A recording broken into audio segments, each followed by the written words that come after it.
எனக்கு இந்த ஆத்த பார்த்தா ரொம்ப பயமா இருக்கு. எந்த வழியா பிரிஞ்சு போகும்னு கூட சரியா தெரியாதுங்கிறீங்க. பேசாம காட்டு வழியாவே தில்காமுக்கு போயிடுவோம். ஓ, காட்டு வழியா போலாமே.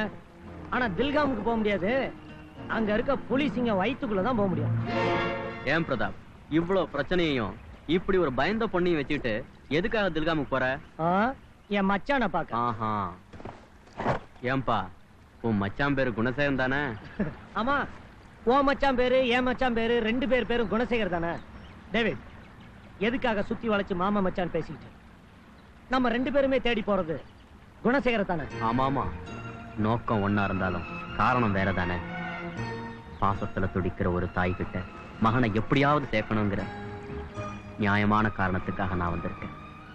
பாசம் இரக்கம் எதுவுமே இல்லாத ஒரு மனித மிருகத்துக்கிட்ட வெறும் பணத்துக்காக குணசேகரனை சேர்க்க நீ வந்திருக்க. ஆமா, பணத்துக்கு கிரிமினல் தான். இனிமேலும் நான் அதை மறைக்க வேண்டிய அவசியம் இல்லை. சரி, நமக்குள்ள ஒரு டீல் வச்சுக்கோ. ரெண்டு பேருமே சேர்ந்து குணசேகரனை வெளில கொண்டு வருவோம். அதுக்கப்புறம் யார் பலசாலியோ அவன் குணசேகரனை கொண்டு போடும். என்ன சொல்ற? என் பலத்து மேல எனக்கு இருக்கிற நம்பிக்கையில இதுக்கு நான் சம்மதிக்கிறேன். ஓகே.